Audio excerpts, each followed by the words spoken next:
Hey everybody, welcome to Obscurities and Miniatures, and look what just showed up from the mailman. Some of the new Old Dominion character models from Conquest. Now you'll notice right away if you've seen any of the Conquest videos that I've done before, and I've done a lot. I mean, I think I've done a good chunk of just about all the regular infantry size models. Or regular line stuff. None of the big stuff yet. One of these days. But you'll notice that the packaging has changed. Part of the reason is because these characters are plastic. We have plastic hero models, so that's an interesting switch. For the most part, all of our hero characters so far have been in resin, and I cannot get this open. I haven't even opened this yet. Okay, there we go. So, what do we got? Base. Infantry stand, I guess. Base. I'd love to see them do some kind of special base for character models. A QR code for both, it looks like the Army Builder, if I can use my fingers to manipulate things. Army Builder, and then more about the actual game. Command card with some nice painting suggestions. And then we have an instruction sheet. While it may not be the most complex, I know for some people that's probably a nice gesture that it's put in there. Spots where to glue it. About 8 parts. Pretty reasonable. I gotta say, the quality looks pretty sharp. I know I just had a video the other day on the Stalkers, the Nord Archer Hunter dudes, and I mean, while overall they weren't bad, I gotta say these are a lot sharper, and one of the best parts is the casting gates are so much smaller. That makes a big difference. I mean, look, just as I get so close up here, you can see just the amount of the texture is there. Really looking sharp, really looking detailed. Good to see. It does not look like we have 2 different heads, unfortunately. I'm curious if these are going to mesh with like the Legionnaires, especially since everything's in plastic.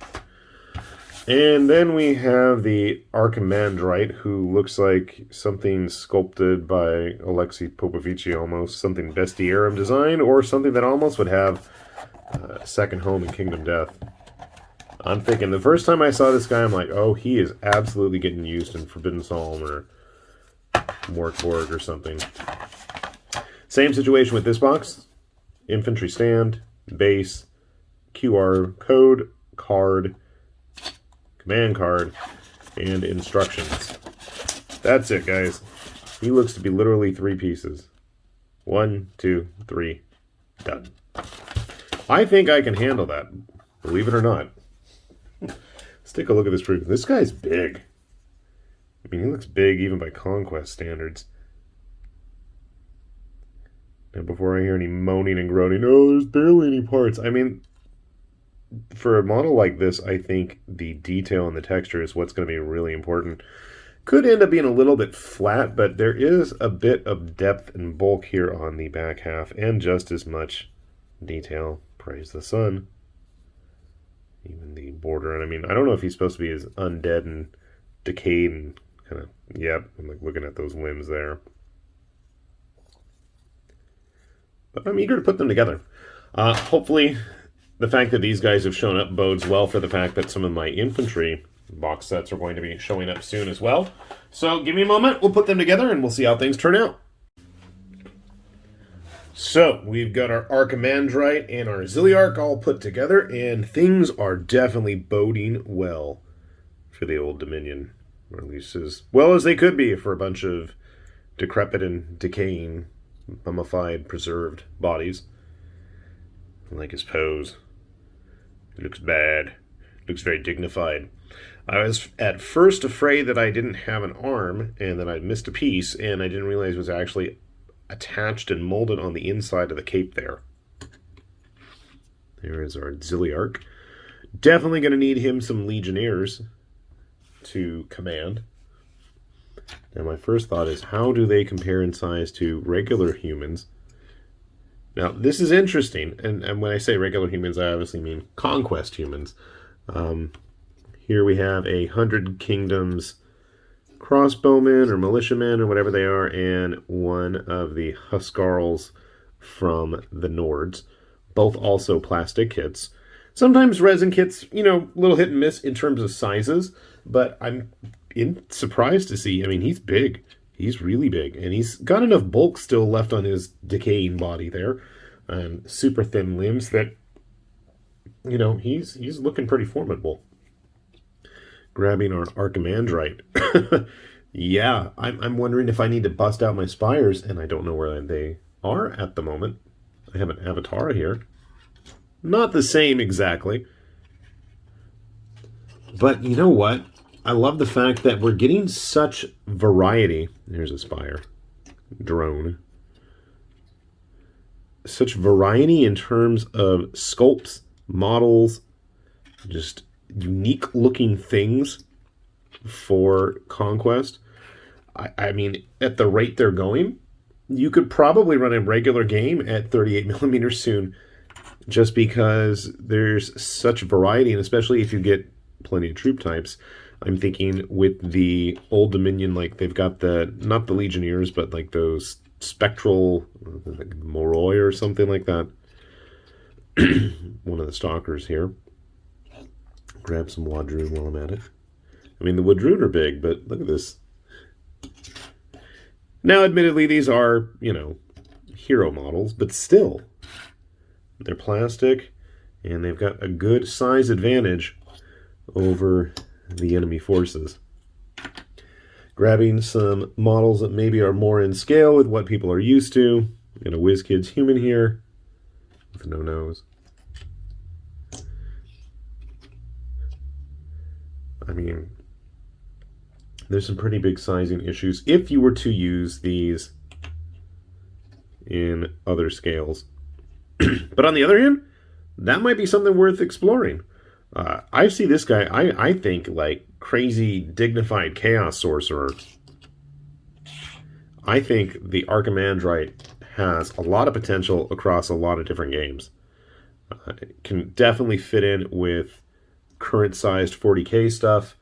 I mean, I'm really interested to get a hold of the actual Old Dominion infantry and see how they work with them. Grabbing some other big stuff. I want to throw them in fantasy. What are they? The Pig Sticka Orc Rippa Butt Gusta Gut Busta. I don't know what they're called, but you can see here just in terms of how they're going to stack up with other things on the tabletop. I mean, yeah, the base size is a little small. I think if you're going to use them in a different system, you might want to rebase him. But on the other hand, he fits nicely on that 30 millimeter base. Plus, with the way Conquest works, and you can have the retinues and stuff on the stands that were included, which was a nice touch. I don't think they were included with a lot of the other earlier resin ones. Correct me if I'm wrong. I've built plenty of them. I just can't remember at the moment. But you can see, I think there's a lot of potential for these guys across a lot of games. Obviously, not only with Conquest. Me, if you listen to me enough on here talking about Conquest, I can't talk today. I tend to prefer the First Blood skirmish style. And since the rules are free, and if you want to take a look, as always, we'll have that link down below. But overall, I got to say, in terms of sculpts, in terms of finished model, I admit this guy was like a little bit disappointing when I saw the sprue. I'm like 3 freaking parts, but it works. And you can see here, while he is in a very static, straight position, there is a good considerable bulk there. I'm happy about that. And I mean, he's just so distinctly unique. For those of you excellent painters, of which I am not, I think there's a lot of potential for this guy to really go to town on just coming up with some interesting paint schemes. Me, I'm going to be boring, and I'm just going to try to copy that as best I can, which isn't going to be very well. I have absolutely no idea how I'm going to do the armor for him. I'm thinking maybe I'll just cheat, spray down in gold, and then try messing around doing some rust on him. I mean, that could work. Or it could backfire spectacularly. And hopefully we'll get a chance to see some of the infantry kits in the near future as well. They should be arriving quite shortly. But considering my immense backlog of other things that I need to film and get out of the way in this tiny, cramped little corner of my house. That might take longer than I would like, but hopefully, fingers crossed, we'll see them on here soon. Like I said, we'll have a link down below. You want to check out Conquest, check out the rules, check out the models. There's a lot to enjoy there, and I absolutely wholeheartedly recommend it. Or you can get one of those QR codes when you get these models yourself and go to town scanning stuff. So yeah. With that said, this has been High Lord Tamberlane with Obscurities and Miniatures, saying thanks for watching, and we will see you back here soon. Bye-bye.